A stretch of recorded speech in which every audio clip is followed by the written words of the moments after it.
Écoutez les loulous, cette vidéo est moins colorée que d'habitude et je suis moins colorée que d'habitude parce que je suis retournée à ma couleur presque naturelle. C'est pas que j'aimais pas le blond, je trouvais ça incroyable, mais je pense qu'au bout d'un moment, il faut se rendre à l'évidence que se décolorer les cheveux est complètement arrivé dans la période de vie où j'ai le moins d'argent. Donc au bout d'un moment, je me suis dit, écoute, tu refous tout en brun. Comme ça, c'est fini en fait les dépenses tout simplement. Donc je suis retournée au brun, non pas que j'aimais pas, mais c'était surtout d'un point de vue financier. Et je pense que sur la fin, j'aimais vraiment plus mon apparence par rapport à mes racines. Et je me suis dit, écoute Louisa, à un moment dans la vie, c'est important de se sentir bien dans sa peau. Donc on est retourné au brun, même si j'adorais le blond, vraiment je trouvais ça incroyable lorsque tout était uniformisé, pas sur les dernières semaines. Donc voilà, c'était une petite update par rapport à ça.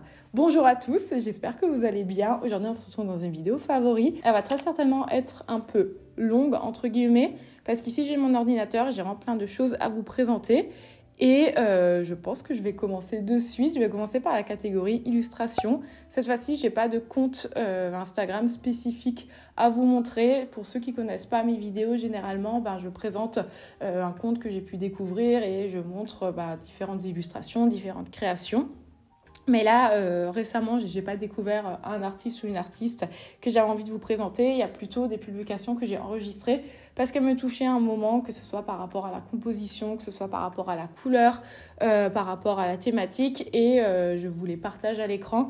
Comme ça, vous pouvez ensuite cliquer sur... de toute façon, comme d'hab, je mets tous les liens en barre d'infos. Vous pouvez cliquer sur l'artiste spécifiquement qui vous intéresse. Comme ça donne quand même de la visibilité aux personnes, même si je ne présente pas leur compte à 100%. Cela dit, j'avais envie de vous parler d'autres choses et notamment revenir sur cette story que j'ai publiée où j'ai l'impression que tout le monde a pété son crâne en DM. Il y a quelques jours de ça, je suis allée dans une boutique à Neukölln qui s'appelle Amor Store et je suis tombée sur cette écharpe qui est vraiment trop belle et j'avais fait une story en vous disant « Waouh, cette écharpe est incroyable » et tout le monde était en commentaire « OMG, d'où vient cette écharpe ?» Et j'avais quand même envie de vous la partager. Je ne sais pas si c'est possible de l'acheter en dehors de l'Allemagne.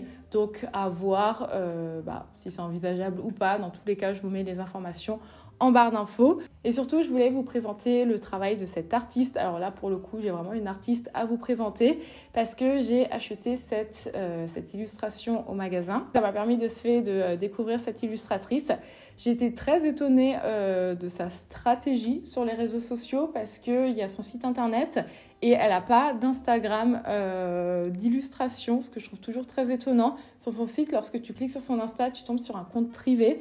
Je suis toujours très étonnée lorsque des artistes ont une présence limitée sur les réseaux sociaux. Je ne dis pas que c'est bien ou que c'est pas bien, mais je trouve que voilà, typiquement, moi, j'aurais été quelqu'un qui aurait pu s'abonner au compte et qui aurait pu suivre le processus créatif. Donc, je trouve ça un petit peu dommage, mais bon, je pense que c'est un parti pris de sa part. Donc, si jamais ça vous intéresse, je vous mets son travail ici. En tout cas, je trouve ça vraiment très joli. J'adore ce type d'illustrations qui sont hyper saturées en informations, en éléments et un peu ce côté maximaliste dans l'illustration. Vous savez que c'est vraiment quelque chose que j'aime beaucoup. Un peu en lien avec une écharpe. Parlons de mon écharpe que j'ai reçue pour Noël. Ça, pareil, dès que je publie une story, je reçois tellement de DM de personnes qui me demandent où est-ce que je l'ai acheté. C'est mon cadeau de Noël de la part de ma sœur. Je la remercie. Je ne sais pas si elle regardera cette vidéo.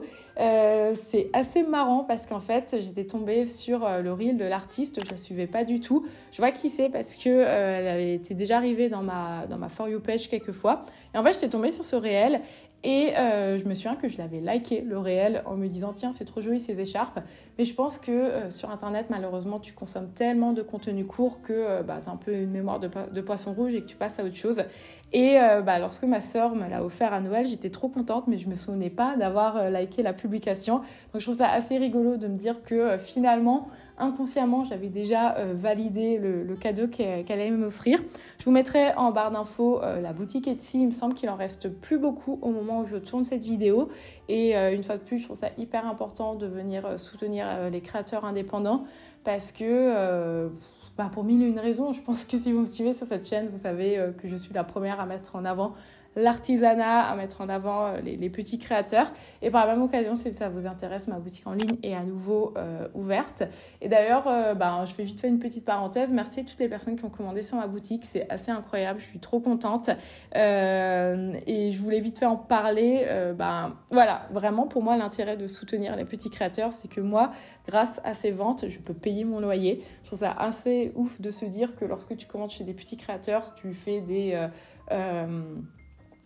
tu fais une action qui est concrète, là où lorsque tu achètes dans des plus grands groupes, ton argent, tu ne sais pas exactement comment il est investi. Moi, typiquement, ça sert à payer mon loyer.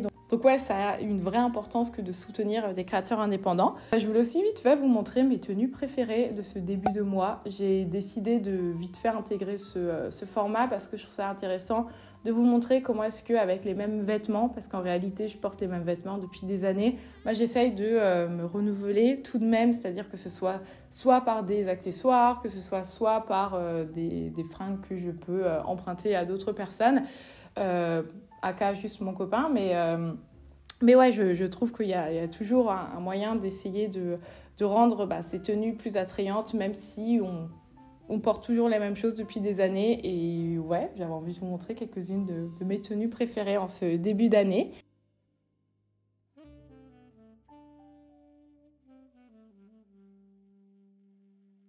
Maintenant, je vais passer à la nourriture.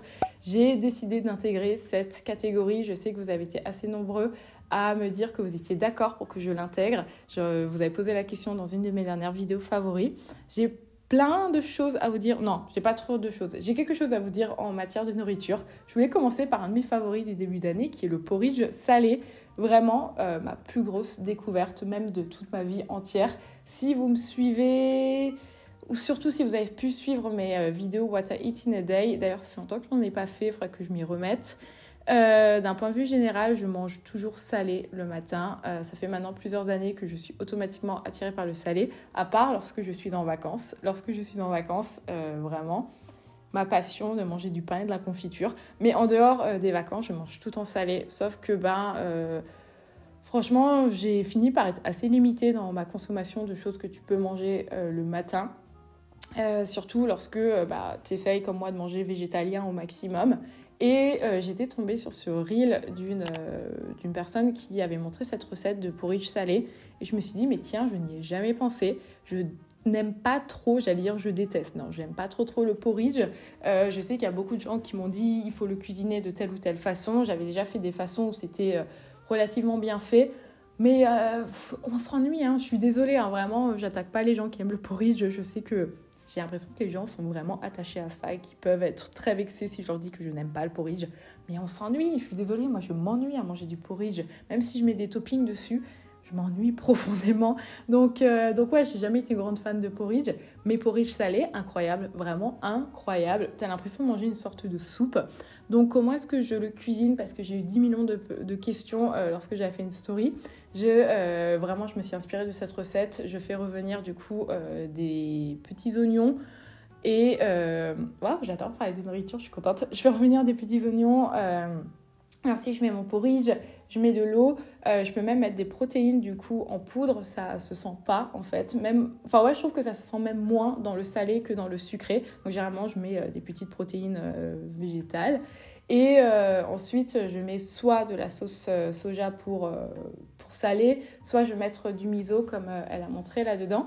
Et ensuite je mets des toppings salés dessus, ça peut être du tofu, ça peut être des champignons, ça peut être différents types de légumes. Je trouve ça délicieux, ça reste bien dans le ventre et pareil, tu peux le préparer la veille. Donc vraiment, je vous recommande, si le matin vous aimez manger salé, c'est une alternative à peut-être vos toasts avec des œufs ou les avocats de toast. Tu peux faire ça et si tu tapes Savory Porridge sur Google, tu as plein d'idées de recettes. Donc je vous recommande d'aller voir à ce niveau-là aussi.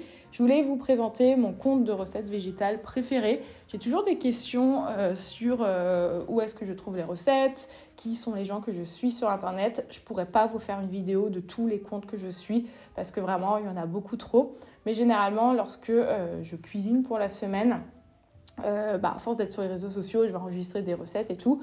Et en fait, en début de semaine, au moment de faire les courses, je regarde les recettes que j'ai enregistrées. Si on a certaines qui m'intéressent, je décide de les faire dans la semaine. Et c'est comme ça que ça fonctionne. Donc ça peut être soit des gens que je suis, soit des gens dont le contenu ont débarqué dans ma page. Et parmi, je ne sais pas combien de créateurs de contenu de nourriture que je suis, je vais quand même vous présenter Sophie, qui selon moi est le compte que je préfère. Elle a quasiment 1 million d'abonnés, donc vous avez dû très certainement déjà tomber sur son contenu. Mais ce que j'aime beaucoup, c'est qu'il y a quand même une priorité aux protéines en fait dans ses repas. Je ne suis pas quelqu'un qui fait gaffe aux protéines du tout. Et puis c'est encore une fois de plus renforcer le cliché que lorsque tu ne manges pas de viande, tu n'as pas de protéines et tout. Enfin bon, des fois je vois les gens en commentaire. Tu sais, des fois tu as des gens qui sont en mode voici un repas, des pâtes et de la sauce tomate. Et les gens en commentaire sont en mode où sont les protéines? Et je suis en mode les gars, en fait arrêtez de vous foutre de la gueule du monde. Désolée d'être violente, mais il y a un moment... Vous posez cette question juste pour embêter en fait. Je refuse de croire que les gens qui mangent de la viande mangent de la viande au petit-déj, à midi et le soir. En fait, non, ça arrive aussi de manger des fois des pâtes au pesto. Et les végétariens, ils mangent aussi parfois des pâtes au pesto.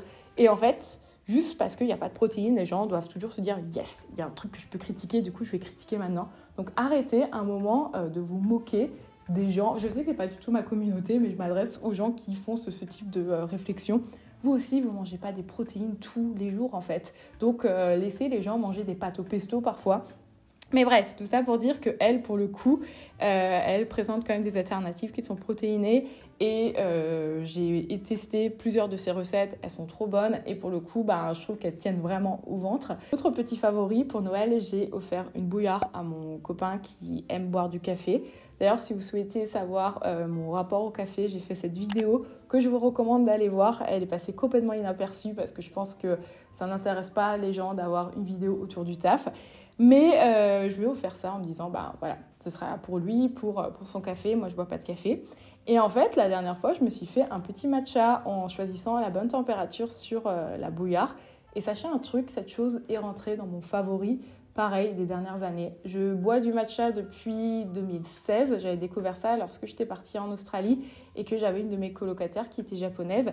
Et je pense que après tant d'années, après 8 ans, c'est la première année où j'arrive à en faire des aussi délicieux, tout simplement parce que j'ai choisi enfin la bonne température. Donc vraiment, je pense que c'est un investissement, pouvant en trouver pour une 50aine d'euros sur Internet. Et vraiment, je vous assure que ça change la qualité de votre thé le matin. Et pour moi, maxi favori, donc je tenais à le dire. Je vais passer maintenant à ce que j'ai regardé. Il y a beaucoup de choses à dire aussi à ce niveau-là. D'ailleurs, si la vidéo vous plaît, n'hésitez surtout pas à me mettre un pouce en l'air. Elle est démonétisée parce que je vais parler de musique après. Donc, je fais ça vraiment de façon gratuite. Non pas qu'on m'offre des fleurs pour ça. J'adore vraiment faire des vidéos sur Internet. Mais c'est quand même chouette de voir qu'il y a de l'intérêt, surtout lorsque tu passes autant de temps sur du contenu gratuit. Donc, si ça vous plaît, n'hésitez pas à me laisser un commentaire ou n'hésitez pas à tout simplement me mettre un pouce en l'air. Je vais prendre mon verre d'eau. Sur les dernières semaines, j'ai regardé beaucoup de choses. Des choses que tout le monde regardait, comme Saltburn par exemple. Je n'ai pas de critique à faire. De toute façon, si vous suivez mes vidéos, vous savez que j'ai une culture cinématographique proche de zéro. Donc, c'est pas moi qui va commencer à vous faire une critique de ça. Si vous voulez mon avis, écoutez, moi j'ai bien aimé. Ça va s'arrêter ici. Mais en vrai, ce que je regarde principalement, et il est grand temps de vous révéler ce secret, je suis sûre que c'est comme 90% des gens qui regardent ma chaîne YouTube, c'est les documentaires et les reportages, les copains. Vraiment, je fais cette recherche sur YouTube et c'est ma passion. J'adore regarder des documentaires, j'adore regarder des reportages. La télé française, pour ça me régale. Regarder des capitales, regarder des zones interdites, regarder tout type de reportages sur les gens qui font vraiment, ça peut être tout, ça peut être les gens qui font de la chirurgie esthétique, ça peut être les gens qui font des courses dans la grande distribution et donc du coup, tous les documentaires sur la grande distribution en France, vraiment ma passion, les gens qui partent en vacances. Et je ne vais pas vous présenter mes reportages préférés parce que ça n'aurait aucun sens de vous parler que j'ai beaucoup aimé regarder des reportages sur Lidl la dernière fois ou sur les coulisses des restaurants italiens. Mais je vais plutôt vous dire, revenir sur un documentaire pour le coup qui était sur Netflix et qui a fait beaucoup de bruit et que je n'ai pas forcément aimé. Ça rentre pas dans ma catégorie favorite, mais j'avais quand même envie d'en parler vite fait. Il y a eu ce documentaire qui est le fameux You Are What You Eat. Et en fait, c'est une expérience qui a été faite sur différents jumeaux. En clair, ils vont prendre 2 jumeaux. Il y en aura un qui va manger de façon végétale et il y en a un autre qui va manger de façon omnivore mais sain. Et à la fin des 2 mois, il me semble que c'est seulement 2 mois d'expérience, ils vont regarder en fait quel est l'impact en fait sur le corps et comment est-ce que les gens se sentent pour qu'à la fin, évidemment, ils te disent oui, le régime végétalien, c'est le meilleur. Et étant 100% pour les animaux, pour la planète, pour toutes les raisons que vous voulez, vous allez sans doute vous dire, en fait, Luisa a aimé le reportage et en fait, j'ai pas du tout aimé. Je sais qu'il y a eu une maxi hype autour et je suis trop contente parce que pour moi, c'est primordial qu'il y ait de la visibilité sur des enjeux hyper importants comme ceux-là. Il y a un énorme rappel sur les conséquences de la consommation de produits d'origine animale, que ce soit au niveau de l'environnement, de l'écologie. Et voilà, de dire aux gens, mangez moins de viande. On arrive quand même maintenant à un moment où il faut qu'on commence doucement à faire des choses pour l'environnement. Mais j'ai vraiment l'impression que c'était une propagande pour le régime végétalien et que ça a été fait de façon assez alambiquée. La petite Okara, qui est une créatrice de contenu cuisine que j'adore, je crois que je vous en ai déjà parlé dans une vidéo. Elle a aussi des recettes qui sont vraiment trop chouettes, c'est du contenu francophone, avait publié cette story et je la rejoins à 100% dans son avis. Je trouve ça dommage parce qu'une fois de plus, tu vois, ça rend un petit peu la cause pas illégitime, mais t'as l'impression en fait, qu'il n'y a pas vraiment de recul. Moi, il y a plein de choses que j'ai pas aimées dans le reportage. Déjà, on ne sait pas ce que les gens ont mangé. Hein. En partant de ce principe, c'est compliqué aussi. Tu sais, est-ce que les gens qui mangeaient végétalien ont eu un repas protéiné? Est-ce que les gens qui mangeaient de la viande avaient de la viande à tous les repas? Enfin, il y a plein de choses comme ça que tu ne sais pas. Il y a eu des expériences que j'ai trouvées un peu... Franchement, est-ce qu'on revient dessus? Mais il y a l'expérience de l'excitation sexuelle. J'étais en mode... Bon, je suis pas sûre que fondamentalement, en 2 mois, tu puisses voir des effets sur ton corps. Et du coup, ils décident de faire une expérience sur les participants. Tu as les jumeaux qui vont regarder de la pornographie et qui... en plus, c'est que sur les femmes, c'est ça le pire. Du coup, les jeunes femmes vont regarder de la pornographie. On va mettre une caméra entre leurs jambes pour regarder la chaleur qui se dégage de leur sexe. Vraiment, j'étais en mode waouh. Et ensuite, ils refont exactement la même expérience 2 mois après. Ils sont en mode waouh, en fait, tu manges vegan et tu as beaucoup plus de chaleur, quoi. Et j'étais en mode, je sais pas, peut-être que c'est vraiment 100% médical, mais je trouvais ça un peu alambiqué quand même. En vrai, j'étais là, bon, les gars, voilà. Il y avait ça, tu vois, il y avait ça. À la fin, tu as les résultats où... la plupart des participants n'ont pas pris de masse musculaire et tu as un seul participant qui a pris de la masse musculaire et du coup, ils se sont que focalisés là-dessus. Et je trouvais ça dommage parce que je me disais, en fait, tu sais pas ce que les gens ont mangé. Effectivement, si les gens ont que mangé des pâtes, oui, tu ne prends pas de masse musculaire.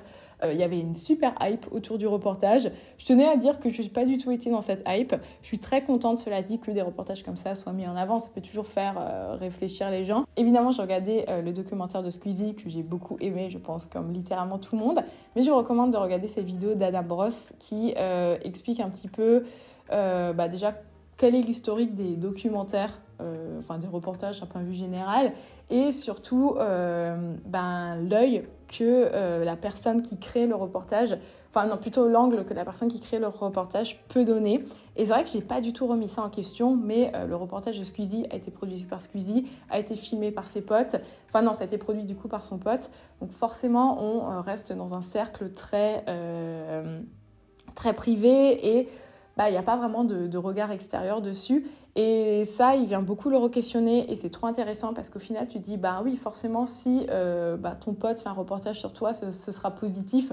Forcément, si tes employés font des reportages sur toi, ça restera positif. Donc, il y a une sorte de propagande un petit peu indirecte, même si j'ai adoré le reportage, que j'ai adoré Squeezie. Mais je trouve ça intéressant toujours de venir contrebalancer avec d'autres avis lorsqu'on consomme des choses. J'ai récemment redécouvert Alia, vous me l'avez d'ailleurs suggéré dans ma dernière vidéo Oui, il me semble que... Non, c'était dans mon avant-dernière vidéo, je sais plus. Dans une de mes vidéos, je parlais du fait que j'adorais regarder des vlogs. Je la suivais lorsqu'elle vivait encore à Seattle. J'ai un doute, est-ce que c'est Seattle ou Chicago? Je sais plus. Mais avant qu'elle déménage à New York, je la suivais. Et j'adorais son contenu. Et puis après, comme beaucoup de personnes, tu sais, je fais des pauses parfois. Et je pense que j'ai fait une pause de plusieurs mois. À partir du moment où elle a déménagé à New York, j'avais arrêté de regarder. Et récemment, je me suis remise dedans et j'aime trop. C'est trop le contenu dont j'ai besoin parfois tu sais, genre une meuf qui vit sa vie à New York, qui fait des vlogs et c'est trop chouette. Franchement, c'est trop chouette et je suis toujours hyper inspirée par les gens qui ont une partie de mon métier qui est similaire, à savoir la création de contenu. Donc, voir comment les gens s'organisent, les voir monter monter des vidéos du coup dans des cafés et tout. Enfin, je trouve ça toujours trop chouette. Donc, bon, pas besoin de la présenter. Je pense que vous voyez qui c'est, mais si pareil, comme moi, vous l'avez perdu de vue, n'hésitez pas à aller voir. J'ai beaucoup aimé cette vidéo par Pépin de Lune qui est un studio vlog. C'est un studio vlog où il y a beaucoup de re-questionnements par rapport au studio vlog, alors avec X, différents studios vlog avec un S, sur la plateforme. En fait, dans cette vidéo, tu vois qu'elle se demande si ces vidéos sont suffisamment esthétiques, si ça peut potentiellement intéresser ce qu'elle fait. Et je trouve ça trop intéressant et hyper riche. Et même, ça a été hyper pertinent, ces réflexions, parce que c'est des réflexions dans lesquelles je suis aussi. Des fois, j'ai l'impression que ce que je fais, c'est pas suffisamment esthétique, par exemple, ou des fois, j'ai l'impression que j'arrive pas à rentrer dans un moule, dans le milieu de l'illustration sur YouTube. C'est vrai que les studios vlogs, il y a quand même une sorte d'uniformisation, entre guillemets, qui s'est créée. J'ai complètement contribué à ça aussi. Hein. Voilà, je ne suis pas du tout en train de reprocher quoi que ce soit. Mais tu vois, des fois, j'ai peur que ce soit par exemple par rapport à mes choix musicaux, par rapport à ma façon d'éditer, que je rentre pas dans ce truc très lisse, très doux, même si en vrai mes studio vlogs sont quand même très très lisses. Donc ouais, ça m'a fait du bien d'être face à quelqu'un qui avait des réflexions et puis en même temps, si je peux donner de la visibilité à des illustratrices, let's go en fait. J'ai adoré aussi cette vidéo de Damon Dominique sur pourquoi est-ce qu'il il a arrêté de publier. C'est vraiment une petite vidéo essai de, je crois, 45 minutes sur les réseaux sociaux, la place du contenu à l'heure actuelle et comment lui se positionne en étant une personne qui crée des reportages sur YouTube. Comment se positionner aujourd'hui lorsque ta vidéo elle te prend des jours à créer, lorsque tu investis de l'argent pour par exemple aller dans un pays, pour faire une ville, pour faire un reportage qui dure plusieurs jours, lorsque on est aujourd'hui dans une dynamique de contenu hyper... aujourd'hui, les contenus, c'est devenu hyper saturé, c'est que des contenus courts, c'est des contenus qu'on vient consommer hyper vite. Donc, je vous recommande d'aller voir. Et puis, évidemment, l'esthétique de ces vidéos est absolument splendide, comme d'habitude. Et là, sur Instagram, les choses que j'aime beaucoup regarder, c'est cette créatrice de contenu. Donc, de base, il me semble que elle n'est pas illustratrice, mais elle fait de l'illustration. Du coup, cette jeune femme a décidé d'immigrer au Japon. Et elle fait des petits vlogs. Tous les mercredis, il y a un vlog qui sort en reel sur quelque chose, que ce soit une cueillette de fraises, un restaurant qu'elle a testé ou un quartier qu'elle aime bien à Tokyo. C'est très riche et si vous avez envie de voyager, je vous invite à aller voir.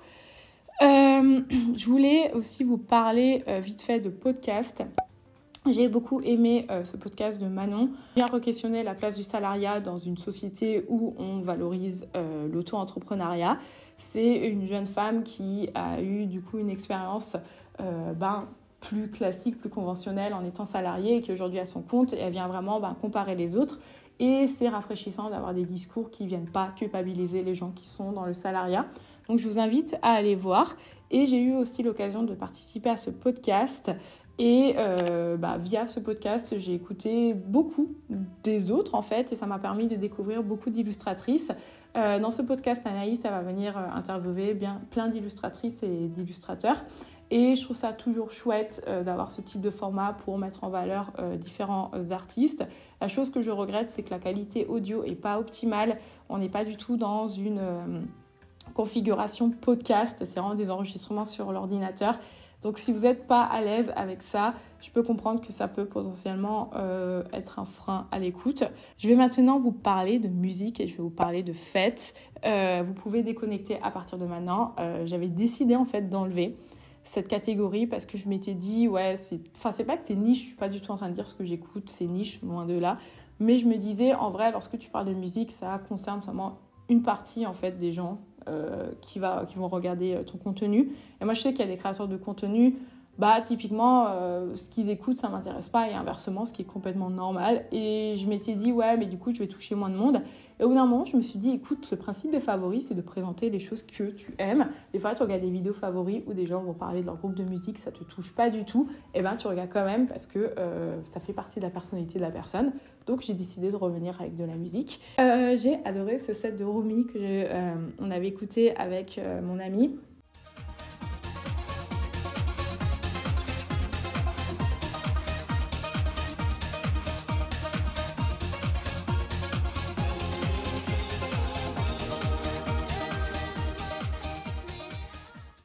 Et vraiment, il y a une énergie dans ce set. Tu as juste envie de faire la fête, d'être heureux. Et très honnêtement, là, on est le matin, je vais aller à l'atelier après. Je pense que je vais l'écouter sur mon vélo parce que ce set, c'est juste un rayon de soleil. Donc vraiment, allez l'écouter. Ensuite, je voulais vous parler d'un DJ que j'ai découvert en sortant. Petite anecdote, je voulais voir Franck en live. Franck, je vous en avais déjà parlé dans une de mes vidéos. Et il s'avère qu'il passait au Eden. Et avec deux de mes amis, on était trop chauds, on était en mode let's go, on attend trop ça depuis longtemps, on voulait trop revoir Franck. Donc on se chauffe, on se fait même une conversation sur WhatsApp qui s'appelle Franck pour vous dire combien on avait hâte de voir l'artiste. J'arrive chez mes amis, on commence à faire le before et là je pose la question, est-ce que vous avez la timetable? Question de savoir quand est-ce qu'il passe. Et en fait, ce petit Franck fait une story pour dire que non, il ne viendra pas en fait au club parce qu'il est malade ou qu'il ne pouvait pas. Enfin bref, il ne sera pas là. Donc là, on est grave déçus, mais on se dit tiens, on va quand même aller en club, on a pris nos places. Donc on arrive au club. D'ailleurs, ça aussi, ça pourrait être tout un sujet de conversation, mais tu arrives au club, tu n'as littéralement personne devant. Bah, tu attends quand même 20 minutes dans le froid. Pourquoi? Parce que c'est Berlin. Parce qu'à Berlin, tu ne peux pas rentrer dans un club sans faire la queue. Plus le temps arrive, moins je n'aime sortir en club. Et la dernière fois, j'avais fait une story par rapport à ça en mode arrêtez de fantasmer en fait la nuit à Berlin. Et les gens étaient trop méchants avec moi en commentaire. J'étais en mode les gars, on a le droit de dire un truc qu'on n'aime pas dans une ville dans laquelle on vit, honnêtement. J'aime bien être en club une fois que je suis dedans, mais j'aime pas tout ce qui se passe avant en fait. Donc bref, on attend 20 minutes parce que c'est Berlin et que faut toujours attendre en fait pour sortir. On arrive là-bas. Et j'ai détesté la musique parce qu'en fait, c'était principalement du drum and bass et j'écoute absolument pas ça. Cela dit, après 2 heures à vagabonder dans le club, il y a un artiste trop chouette qui passait, qui s'appelle Dissolver et que j'ai découvert et qui était quand même genre ma grosse découverte de début d'année. Et c'était trop bien et pendant que j'en sais dessus, je disais à mes copains, je fais un pareil dans ma vidéo favorite parce que c'est trop bien.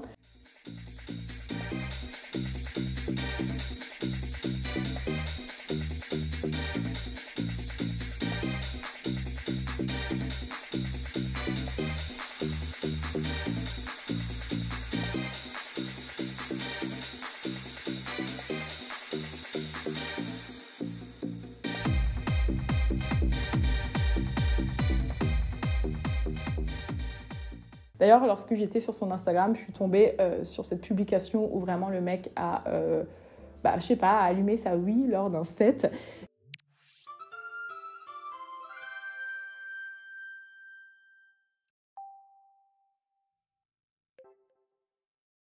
Et si jamais il passe près de chez vous, je vous invite à aller le voir parce que moi j'ai passé un très bon moment.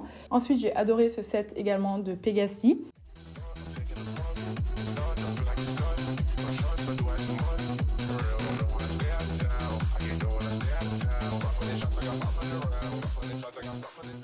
Ainsi que ce set de Julian Muller.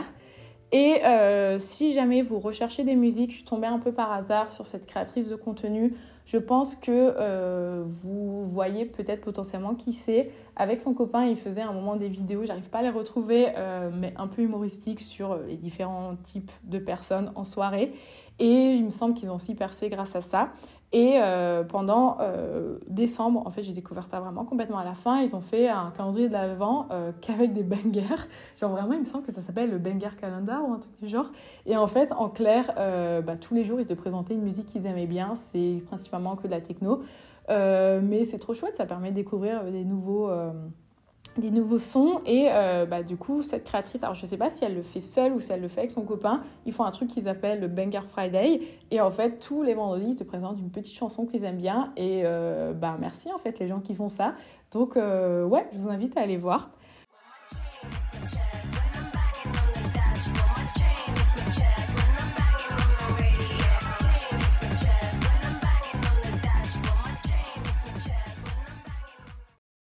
J'espère que ça vous a plu. Je voulais aussi vite fait me prendre le temps pour vous remercier parce que j'ai la sensation d'être de plus en plus à l'aise sur YouTube aussi depuis quelques mois. Ça peut paraître assez paradoxal parce que je suis sur la plateforme depuis hyper longtemps. J'ai fait des vlogs je fais des vlogs depuis très longtemps. J'ai eu des vidéos même il y a quelques années qui étaient quand même relativement intrusives dans ma vie personnelle. Mais je pense que ça fait seulement quelques mois maintenant où je me sens vraiment à l'aise, même avec mes opinions, avec ma personnalité. Aussi, voilà, plus montrer ma personnalité dans mes vidéos, je pense que je ne faisais pas avant. Et je suis très contente maintenant d'avoir réussi à construire quelque chose de sain pour moi, quelque chose qui m'apporte vraiment du positif. Et ça fait quelques mois où je réalise que je m'éclate beaucoup sur cette plateforme et que j'ai vraiment envie de continuer loin des chiffres, loin de questions d'algorithme, ce genre de choses, juste pour créer pour moi et pour créer des gens avec qui ça fait sens de partager les choses qui, moi, me font vibrer. Donc, je voulais vraiment vous remercier par rapport à ça. Et merci pour tout le soutien que vous m'avez apporté. Si vous avez des favoris à me présenter, n'hésitez pas à m'en faire part en commentaire. Surtout en musique, si vous avez des sets à me conseiller. Une de mes résolutions, c'est d'aller plus souvent au sport. Et c'est vrai que écouter un set d'1 heure, c'est parfait. Comme ça, ça dure 1 heure, le temps de ma séance de sport. Sauf que des fois, je ne sais pas quoi écouter. Je suis grave preneuse. Pareil, si vous avez des vidéos YouTube d'illustratrices, d'illustrateurs à me présenter, n'hésitez pas à m'en faire part en commentaire parce que si après je peux donner la visibilité à ces personnes, let's go. J'ai vraiment envie d'utiliser mon compte aussi pour potentiellement donner la visibilité aux gens, continuer à faire du contenu gratuit, des conseils, ce genre de choses. Donc voilà, je crois que je vous ai à peu près tout dit. Il est grand temps que j'aille travailler. Je vous souhaite une excellente journée et je vous dis à très bientôt.